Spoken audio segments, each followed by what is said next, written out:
ব্রিটিশদের বিরুদ্ধে আন্দোলন করার অপরাধে ছাত্রদের বিশ্ববিদ্যালয় থেকে তাড়িয়ে দিয়েছিলেন ডক্টর শ্যামাপ্রসাদ মুখোপাধ্যায়। হ্যাঁ, অবিশ্বাস্য মনে হলেও ইতিহাসের পাতায় এমন এক অধ্যায় রয়েছে যা নিয়ে আজও বিতর্ক থামেনি। একদিকে তাকে বলা হয় পশ্চিমবঙ্গের জনক, অন্যদিকে বিরোধী ঐতিহাসিকদের চোখে তার ভূমিকা চরম বিতর্কিত। আজ জানব ইতিহাসের সেই অজানা কথা।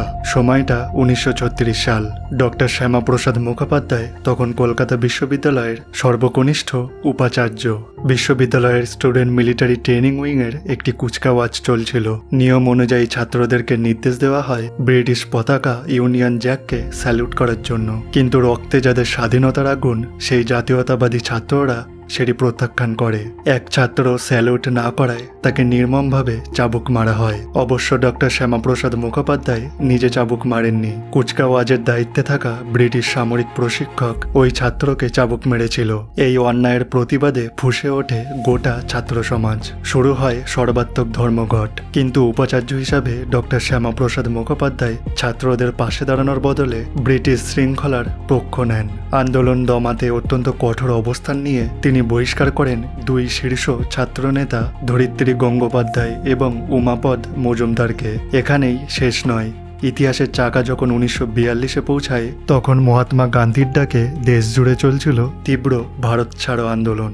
ব্রিটিশরা যখন কংগ্রেস নেতাদের জেলে পুরছে, ঠিক তখন বাংলায় সম্পূর্ণ অন্য এক সমীকরণ তৈরি হচ্ছিল। শ্যামাপ্রসাদ মুখোপাধ্যায়ের দল হিন্দু মহাসভা ফজলুল হকের সরকারের সাথে হাত মিলিয়ে কোয়ালিশন মন্ত্রিসভা গঠন করে, যা শ্যামাহক মন্ত্রিসভা নামে পরিচিত, এবং ব্রিটিশ গভর্নরকে চিঠি লিখে আন্দোলন রুখতে সুনির্দিষ্ট পরামর্শ এবং সহযোগিতার আশ্বাস দিয়েছিলেন।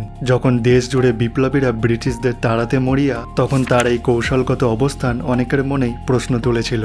1947 সালে হিন্দু প্রধান পশ্চিমবঙ্গ গঠনে তার অনস্বীকার্য ভূমিকা তাকে একাংশের কাছে পশ্চিমবঙ্গের জনক হিসেবে প্রতিষ্ঠা দিলেও 1936 বা 1942-এর এই ঘটনাগুলোর কারণেই বিরোধী ইতিহাসবিদরা তাকে এই সম্মানে ভূষিত করতে তীব্র আপত্তি জানান। 1947 সালে 20 জুন বেঙ্গল লেজিসলেটিভ অ্যাসেম্বলিতে দেশভাগ নিয়ে ঐতিহাসিক বৈঠক হয়। সেখানে প্রস্তাবটি 58-21 ভোটে জিতে যায়। আর এই 58 জনের দলীয় সমীকরণটা কেমন ছিল জানেন?